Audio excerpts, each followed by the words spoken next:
सारे खर्चे बचाए तो 23,000 बच्चियों की शादियाँ की हमने निर्धन बहनों की, कितना 23,000। तो जो आपके पास में डाटा है ना, ये हमारा बैक ऑफिस है ना, हम ध्यान ही नहीं देते क्योंकि मेरे को कभी डाटा कलेक्शन के लिए मैंने MIS का बहुत ज़्यादा प्रयोग नहीं किया क्या, इसलिए मैं रहता नहीं हूँ। मैं most of the time field पे रहता हूँ। थकान क्या है, अगर मेरे साथ में अगर आपको घूमना है तो आप आइए मेरे साथ काम करिए। 21 घंटे मेरे साथ काम करना पड़ता है, 800 किलोमीटर डेली गाड़ी से सफ़र करना पड़ता है। 12 से 13 गांव रहते हैं। मैं आदरणीय जी करूँगा कि इनके कम से कम 2-2 महीने के प्रैक्टिकल ट्रेनिंग मेरे साथ दे, ताकि क्या है कि हमने जो जिस तरीके से काम किए, जिस तरीके से जो काम करते हैं, समाज को कैसे समझा जाता है, समाज में बदलाव कैसे लाया जाता है। एक छोटा सा उदाहरण देता हूँ आपको। ये 932 तालाब बनाए, आप उसको रोल मॉडल की तरह देखिए। 5 साल में 932 तालाब, लोगों से एक छोटा सा तालाब नहीं बनता। कैसे बनाया? बहुत छोटा सा। जितने भी अच्छे स्वयंसेवी संस्था, अच्छे कॉन्ट्रैक्टर रहते हैं, इनकी ऑफ सीजन में पोकलैंड और JCB खाली पड़ी रहती है। सिर्फ आपको अच्छे ढंग से कॉन्टैक्ट करो, उनको अच्छी काउंसलिंग की जरूरत है। वो अपना क्रेडिट लेने के लिए तो भाई मेरी माँ का नाम दे दीजिएगा, मेरे पिता का नाम दे दीजिएगा, मेरे भाई का नाम दे दीजिए स्वर्गवासी, वो आपको 20 दिन के लिए आपको JCB पोकलैंड देते हैं। ग्राम पंचायत और जो आपकी सरकारी संस्थाएं हैं, ये 16.5% जो सोशल वेलफेयर फंड है उसमें डीजल देती है और गांव वाले मिलकर मदद करते हैं। 932 तालाब है। सोशल लीडरशिप कैसे बनाओ? मोस्ट क्रिमिनल ट्राइब समझी जाती है हिस्ट्री, पारदी कम्युनिटी। आप कभी आए मेरे साथ में, उन बच्चों को मैं बताऊंगा। एक शायद बच्चा है यहाँ पर, तो प्रश्न आया है, अभी वो इंजीनियरिंग कर रहा है, टॉप में टॉपर है वो। 5 बच्चे नेशनल रिप्रेजेंट कर रहे हैं। ये पहला संस्था है, पहला एजुकेशनल इंस्टीट्यूट है, पहला लिटरेट और एजुकेटेड बैच पूरा। जब मैं इनके पास में गया तो इन्होंने मेरी पॉकेट काटी थी सबसे पहले। तो मेरे जेब में तो कुछ मिला नहीं इनको, तो मैंने कहा इनका तिरस्कार करने की वजह मुझे बड़ा आनंद आया कि चलो मेरी भी कोई पॉकेट काटने वाला मिला। मैं गया इनसे मिलने, तो इनके झगड़े चल रहे थे पंचायत में। देखिए, अगर इस समाज को भी कहीं ना कहीं पर सामाजिक नेतृत्व मिलता है, राजनीतिक नेतृत्व मिलता, तो ये समाज आज इतना खुशहाल नहीं होता। ब्रिटिशर्स के टाइम से इसको क्रिमिनल ट्राइब का हक लगता है। आज तक इनमें सुधार नहीं आया। हमने उनका स्कूल डाला, आपको मैं सबको लेके चल रहा हूँ खानगांव में, एक रोल मॉडल की तरह वो स्कूल को आप देखें। आज वहाँ की अवस्था ये है कि हमने उन बच्चों को प्रबोधनकार, कीर्तनकार, कथाकार, उत्कृष्ट रीति के जो है आंसू गीता पठन करते हैं, गीता का प्रवचन करते हैं, ज्ञानेश्वरी के ऊपर, तुकाराम महाराज के अभंग जो है उनके ऊपर कीर्तन करते हैं। और हमने उनके माध्यम से 10,000 परिवार को व्यसन मुक्त और अपराध मुक्त करने का काम। दिल्ली जैसे क्राइम होते हैं, हम मशाल लेके खड़े हो जाते, कैंडल लेके चले जाते। Zero dependency and zero pendency, life के 3 प्रिंसिपल है leadership. Zero budget, zero dependency and zero dependency. अगर कुछ करना है और कुछ बनना है तो अपेक्षा और उपेक्षा से बाहर निकल के किसी के जो है किसी की राह मत देखते, खुद आगे बढ़ो, खूब आगे बढ़ो। ये बहुत इंपॉर्टेंट बात है। जो आगे बढ़ते हैं कांटे भी लगते हैं, और ये भी भूलो कि जहाँ कांटे लगेंगे वहीं आसपास कहीं ना कहीं आपको फूलों की सुगंध भी दिखाएगी। उन कांटों की तरफ ध्यान नहीं देना, फूलों की सुगंध की तरफ जो है फूलों की सुगंध देते रहना, आगे बढ़ते जाना। थोड़ा नाला मिलेगा, पानी से पैर धो लेना, पैर फिर ठंडे होंगे, गर्म चटके लगेंगे। जो वो जीवन ही क्या जो तपे नहीं, वो जीवन ही क्या वो तपे नहीं, वो शरीर क्या जो अस्तित्व न जाने, वो आत्मा क्या जो विरक्ति न जाने।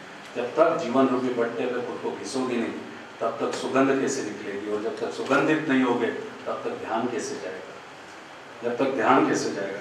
तो बंधुओं, एक छोटा सा उदाहरण मैं बता रहा हूँ कि ऐसे अपराध मुक्त की एक छोटा सा अभी यरवाड़ा जेल से अपराधी हुए 17 साल 14 साल उम्र के दिल्ली की जो घटना है, नृशंस घटना हो। हम व्यवस्था में बदलाव की बात कर रहे हैं, क्या बदलाव? कुछ बदलाव आ रहा है? नहीं आ पा रहा। मैं आपको सत्य बात बताऊं, क्या शोषण रुका? क्या अपमान रुका? नहीं रुकेगा। कहाँ गए आज प्रोटेस्ट करने वाले? 3 दिन प्रोटेस्ट करते, 4 दिन प्रोटेस्ट करते, क्या हुआ? क्या हुआ हमारे देश में भ्रष्टाचार के आंदोलन का?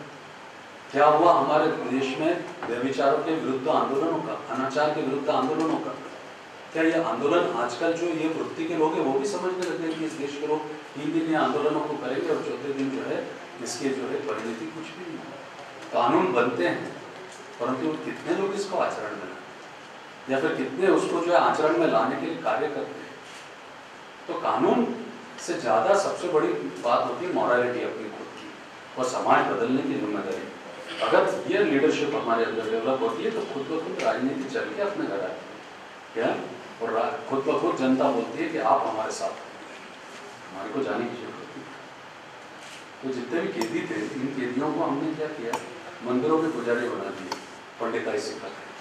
जो शिक्षित थे उनको मैंने कॉर्पोरेट ट्रेनिंग दिया, MIS का ट्रेनिंग दिया, उनको HR ट्रेनिंग देना चालू किया और जितने भी कॉर्पोरेट सेक्टर है उसमें प्लेसमेंट करना चालू किया। कभी आपको देखना है तो ऐसे कैदी हमारे यहाँ के मंदिरों को संभालते हैं और जो है उसकी पूजा पाठ करते हैं। अब वो जो है खूनी या कैदी नहीं है, आज वो जो हैं वो एक महाराज के रूप में जाने जाते हैं, गुरुजी के रूप में जाने जाते हैं। एक मैंने कंसेप्ट चालू किया कि समाज संत तक, कि संत समाज तक। समाज संत तक आए तो 10,000 लोगों को मेरे तक आना पड़ता है, आने जाने का खर्चा, रहने का खर्चा, ये सारे खर्चे हमने बचाए। और इस बार जो अकाल पड़ा हुआ था तुलजापुर में, 400 गाँव में पानी की टंकियां बना दी, मनुष्यों के लिए अलग और पशुओं के लिए अलग, और 15,000 किसानों को फ्री ऑफ मुफ्त में जो है बीज वितरण करने का कार्य अब तक किया गया हमारे द्वारा। 1500 से ज़्यादा बच्चों को छात्रवृत्ति देने का काम किया। तो इस तरीके से टोटल अगर आप देखेंगे, अगर मैं लिस्ट बताऊँ तो 139 प्रोजेक्ट है। अब ये बोलेंगे कि आप ये चला पाएंगे क्या प्रोजेक्ट? मुझे मालूम है कि एक होता है संस्था निर्माण करना, पर मेरा काम संस्था निर्माण करना नहीं है। मेरा काम है जिंदी संस्थाओं को उन संस्थाओं के लिए निर्माण करना। जो संस्थाएं हैं उनके लिए एक जिंदगी रूपी संस्था होना चाहिए।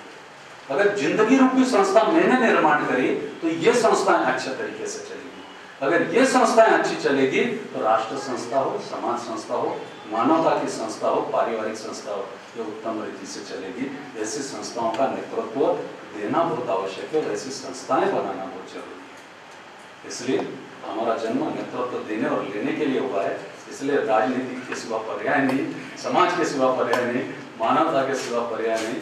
बंधुओं, इसलिए मिलकर एक बात सोचना, अकेले कोई नहीं होता है, अकेला वो व्यक्ति होता है जो कमजोर होता है। सिर्फ आत्मशम बनो, zero budget, zero dependency and zero dependency. जिस दिन तुम्हारे जीवन में आ जाएगी उस दिन जीरो डिपेंडेंसी, यानी जो काम आया उसको उसी क्षण निपटाया। प्रत्येक क्षेत्र में कौन कौन से चैलेंजेस हैं, उन चैलेंजेस को एक्सेप्ट करना और उसके ऊपर मीट आउट करना, और उसके बाद में एक चैलेंज को जो है मिशन बनाकर इस्टेब्लिश करना, और फिर कभी उससे भटकना नहीं, ना वैचारिक रूप से ना कर्म रूप से। निश्चित तौर पर तुम्हारा नाम होगा। इतना बोल के मेरे 2 शब्द समाप्त करता हूँ। सिर्फ जाते जाते इतना कहते जाता हूँ कि बचकर रहना इस दुनिया के लोगों की परछाई से। इस दुनिया में लोग बना लेते हैं पर्वतराई से। सबसे कहते फिरते थे मोती लेकर लौटेंगे, मिट्टी लेकर लौटेंगे सागर की गहराई से। नाहक सोच रहे हो तुम पर असर ना होगा औरों का, अरे चांद भी काला पड़ जाता है धरती की परछाई से। इससे ज्यादा वक्त बुरा क्या गुजरेगा इंसानों पर, नेक काम करने वाले भी डरते हैं रुसवाई से। फूल जो तुमने फेंक दिए दरिया में उनकी मत पूछो, पत्थर पत्थर कांप रहे दरिया के अंगड़ाई से। हे भारतवर्ष की युवाओं, तुम्हें आगे बढ़ना है तो बहता पानी बन जाओ।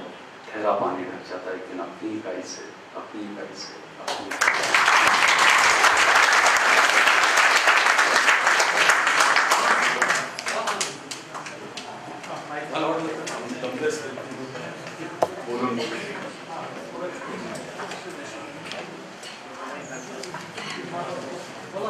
हेलो, परम पूजनीय गुरुजी साक्षात नमस्कार। आज हम लोगों के मन में प्रचंड अस्वस्थता और अंधेरा है। मैं आपसे यह पूछना चाहता हूँ कि आपके अनुसार जो हिंदू धर्म है इसकी जो व्याख्या है, परिभाषा है, तो वो क्या? और आज स्वामी विवेकानंद जी से लेकर सावरकर जी तक सभी ने अपने अपने हिंदुत्व के बारे में राय समाज के सामने रखी। भारत देश एक सेक्युलर देश है।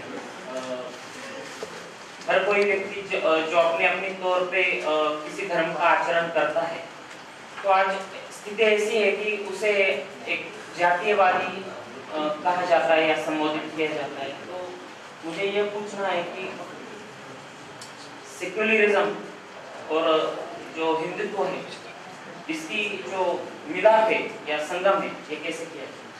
देखिए, सबसे पहली बात है कि मैंने जितना मेरे व्याख्यान दिया है उसमें जाति सूचक समाज व्यवस्था,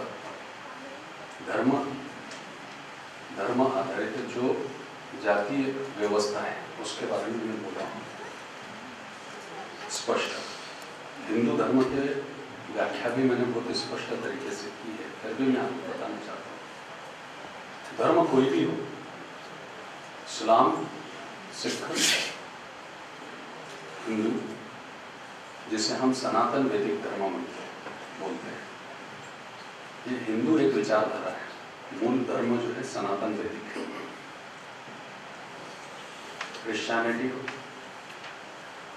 जूस हो, इन सबका अगर सार उठाकर देखते हैं तो सार एक ही आता है कि जन्म लेने के बाद में आपने योग्य पद्धति से कैसे जीवन जीना, और उसमें कहीं पर भी जातियों का उल्लेख नहीं किया जाता। मनुष्य ने जीवन कैसे जीना और उस जीवन जीने की प्रक्रिया कैसी होनी चाहिए, उस प्रक्रिया को समझाने का कार्य किया गया। इसलिए जहां तक आपने सनातन वैदिक धर्म की बात की है, जिसे हिंदू विचारधारा बोलते हैं, उस हिंदू विचारधारा की जब बात कर रहे हैं तो उसके लिए मैं आपको बताना चाहता हूं कि आचरण परम धर्म की सद्गुण से भाव का निर्माण होकर जो आचरण निर्माण हुआ है उसे धर्म कहा जाता है। माता के प्रति आचरण, पिता के प्रति आचरण, राष्ट्र के प्रति आचरण, जो सदाचरणी व्यवस्था है, उस सदाचरण व्यवस्था में मानवता का दर्शन होता है, वो संपूर्ण सेवा और समर्पण का भाव होता है। उसे समग्र हिंदुत्व कहा जाता है, उसे समग्र हिंदुत्व कहा जाता है। दूसरी बात, जहां सेवा का भाव है, समर्पण है और सदाचरण की शुद्धता और सुचिता है, वहां पर भेद है ना भाव है, ना जहां भेद और भाव नहीं है वही तो सेक्युलरिज्म है।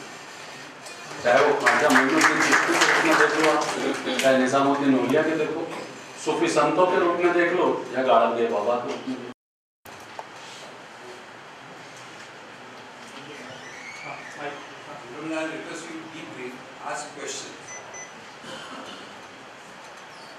Thank you, Guruji, for sharing your views on role of youth in national movement. Rahul sir has been a guide out of SND to start such a course at MIT. So I would like to ask you, being a spiritual leader, how would you see the future of India? See, basically our country is a country of a youth. This nation is a youth nation. Everybody says that.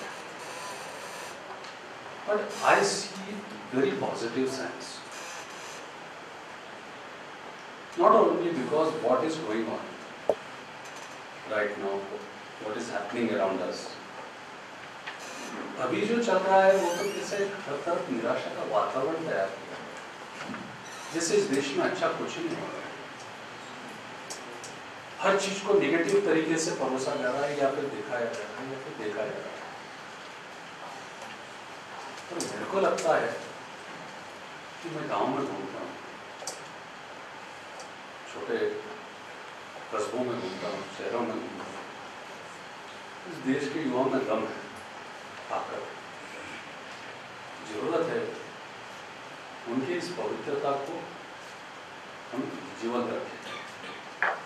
और उसके लिए सबसे पहली आवश्यकता यह है कि जितने भी अच्छे विचार के युवा हैं, इन्होंने समग्रता से अपना प्रभाव उत्पन्न, चाहे वो सोशल मीडिया, नेटवर्किंग साइट्स या फिर जो भी व्यवस्थाएं हैं उस पर अपना प्रभाव निर्माण करना चालू करना चाहिए। और जितने भी नेगेटिव एस्पेक्ट्स हैं उसको कहीं ना कहीं पर हमारे को क्रॉस करके नीचे गिराना चाहिए। सबसे पहला मुहिम हमारी ये होना चाहिए। जहाँ तक हमारे देश की बात है, तो जब तक हमारे अंदर एक दूसरे के प्रति संवेदना है, हमारे देश को कोई धोखा नहीं हमारी समाज व्यवस्था को धोखा है। ये तो हर युग में होता है। हो सकता है कि जब कौरव पांडवों का युद्ध हुआ था तब भी लोगों ने सोचा होगा कि ये बड़ा व्यभिचार हो चुका है, अनाचार आ चुका है। हम तो उस समय थे नहीं, पर सुधार हुआ ही है। तो मेरा बहुत स्पष्ट मत है, सुधार की गुंजाइश हमेशा होती, तो सुधार की शुरुआत हमसे होती है।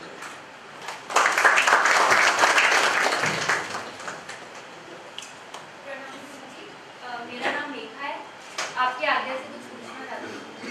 Sir, religion as a driving force. Sir, in your opinion, how powerful is this element when we talk about politics? वो अगर आप मेरी केस स्टडी करके देखें, मैं अहंकारी नहीं हूँ, परंतु महाराष्ट्र का अगर आप देखें तो राजनीति का जो ताना बाना है वो एक व्यक्ति के इर्द गिर्द जरूर कहीं ना कहीं पर घूमता हुआ नजर आएगा। क्या? और वो राजनीति में ना ही होते हुए भी मात्र धर्म क्षेत्र से प्रतिनिधित्व करती है। क्या?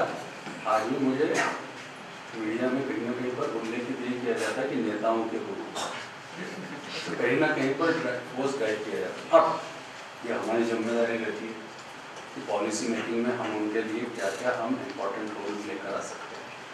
उसमें कई बार हमारे को काफ़ी हद तक सफलताएं भी मिलती है, कई बार नहीं भी मिलती है, परंतु प्रयत्न तो रखना चाहिए। क्योंकि अगर देखिए, अगर समाज को अगर हमें लेके चलना है तो सबको साथ लेके चलना पड़ता है, और जो सबको साथ लेकर चलता है उसे धर्म कहा जाता है।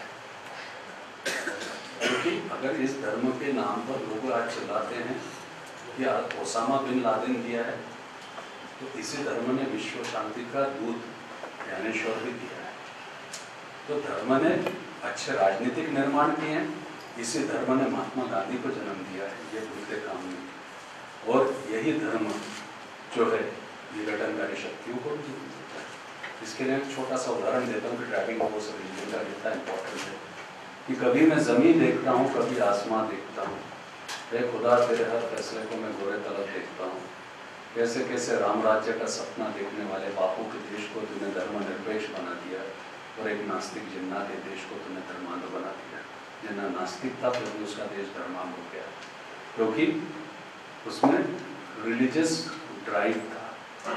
और हमारे अंदर सेक्युलरिज्म होने के कारण हमारा सच्चा राम राज्य लोकतंत्र के माध्यम से आया।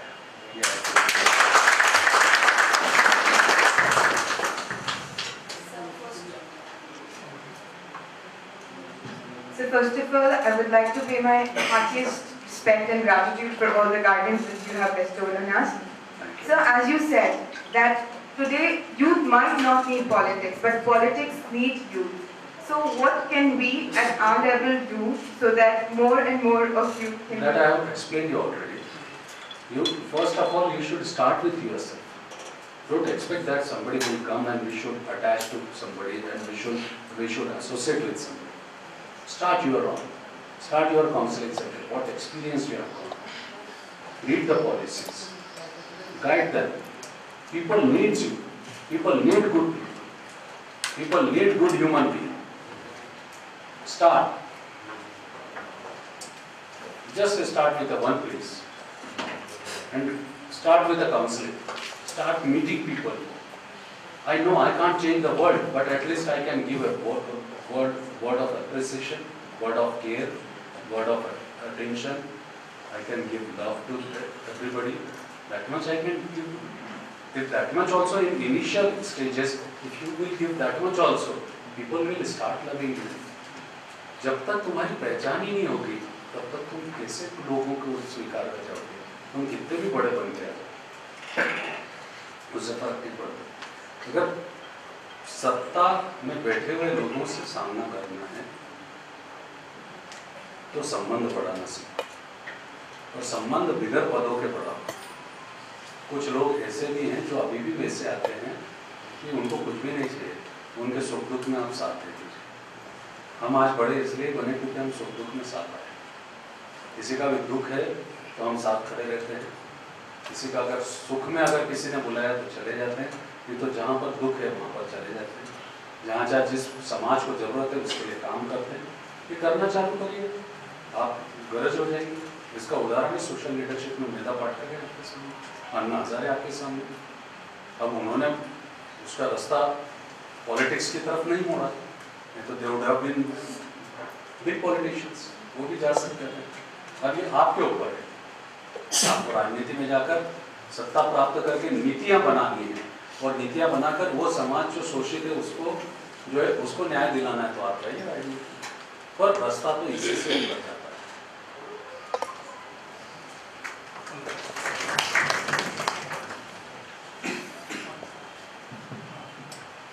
Honorable sir, first of all I want to thank you for coming here and sharing your opinion.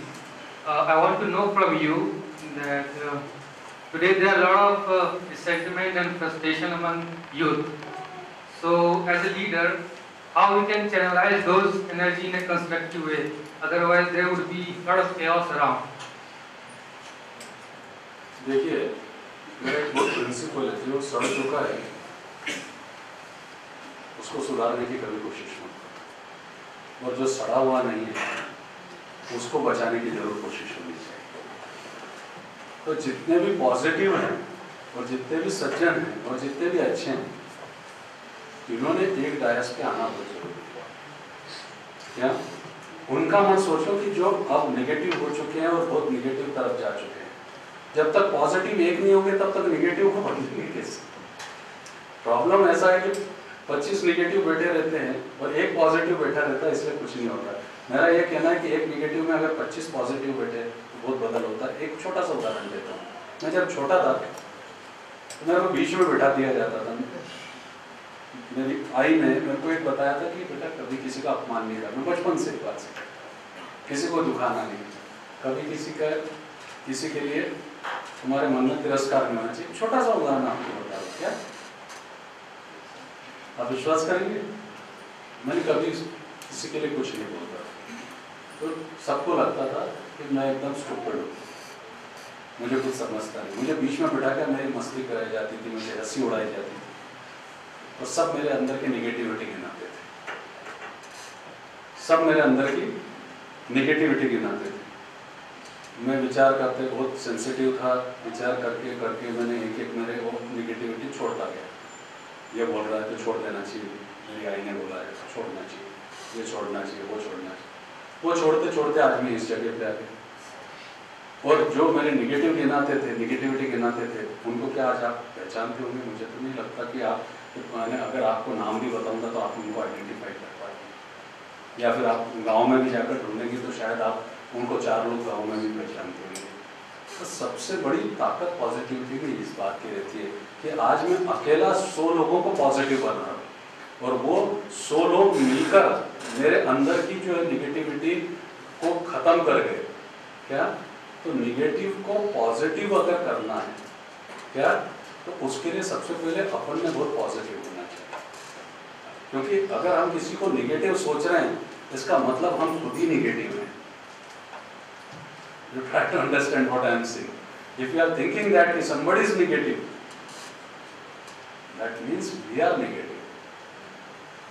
आप पॉजिटिव रहो, लोगों को पॉजिटिव होना ही पड़ता है आपके।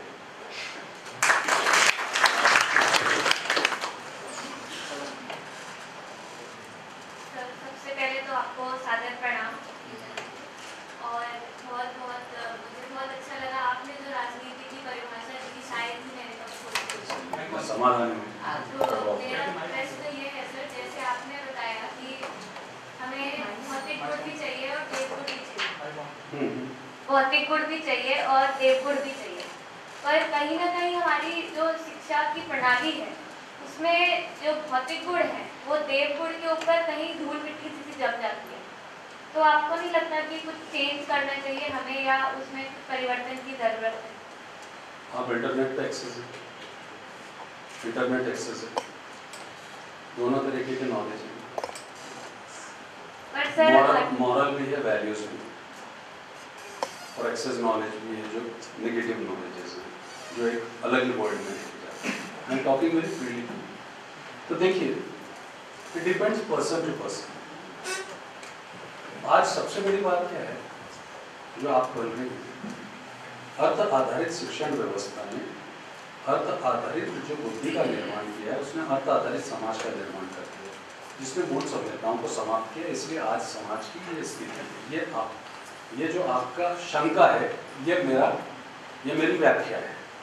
ये जो आपका प्रश्न है, ये मेरी व्याख्या है, ये मेरी व्याख्या। अब इसको अर्थ आधारित शिक्षण व्यवस्था जो है, क्योंकि पैकेज इंडस्ट्री से एजुकेशन, मैं तो पहले ही बोला हूँ ये चीज़ कि education has become package industry. परंतु मॉरलिटी इसमें किस तरीके से है, वैल्यू एडिशन सब बोलते हैं। इस वैल्यू एडिशन और मॉरल एडिशंस के लिए सबसे पहली चीज़ ये काम करना चाहिए कि भौतिक गुण और देवगुण हम दोनों में है ना, हम दोनों में, परंतु किसी पे भौतिक गुण प्रभावी है और किसी पे देवगुण प्रभावी, ऐसा क्यों? उसका कारण यह है कि हम इसको कितना एक्सेप्ट करते हैं, ये हमारे ऊपर है। Knowledge is access, either positive. किसने बोला कि ज्ञानेश्वरी एक्सेस नहीं है? किसने बोला कि स्वामी विवेकानंद के विचार एक्सेस नहीं है? आप बताइए मुझे।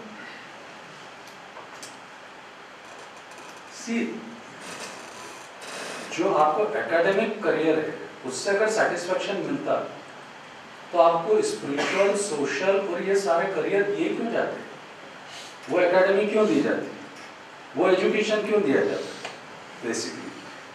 पर आजकल क्या हो गया कि हम एक सब्जेक्ट का नॉलेज लेना चाहते हैं। बेसिकली हमारा माइंडसेट बदलना चाहिए। हम एक सब्जेक्ट का नॉलेज लेना चाहते हैं और उसमें अपना स्पेशलाइजेशन करना चाहते हैं। मेरा ये कहना चाहिए, मेरा ये मानना है कि सब चीज़ों में स्पेशलाइजेशन होना चाहिए, हमें सब चीज़ का नॉलेज होना चाहिए, ताकि हमारे को कोई जो है मिसगाइड नहीं कर सके, मिसलीड नहीं कर सके। और अगर हम प्रत्येक क्षेत्र का एटलीस्ट प्राइमरी नॉलेज भी अगर रखते हैं तो क्या होता है, कोई हमारे को मिसगाइड नहीं करेगा। अब क्या होगा, मैं अगर आपको बोलता हूँ कि जो है सुर ऐसे हैं, सातों सुरों में जो है पहला सुर ये है, अगर आपको अगर संगीत का ज्ञान नहीं होगा तो आपको मेरे को फॉलो करना पड़ेगा। तो आज लोगों की अवस्था यही है एजुकेशन सिस्टम में, क्योंकि ये फॉलोइंग जो चल रहा है, चाहे वो आज जो कोचिंग क्लासेस लाखों रुपए लेती हो किसी अलग अलग नाम से, या फिर जो भी चल रहा है,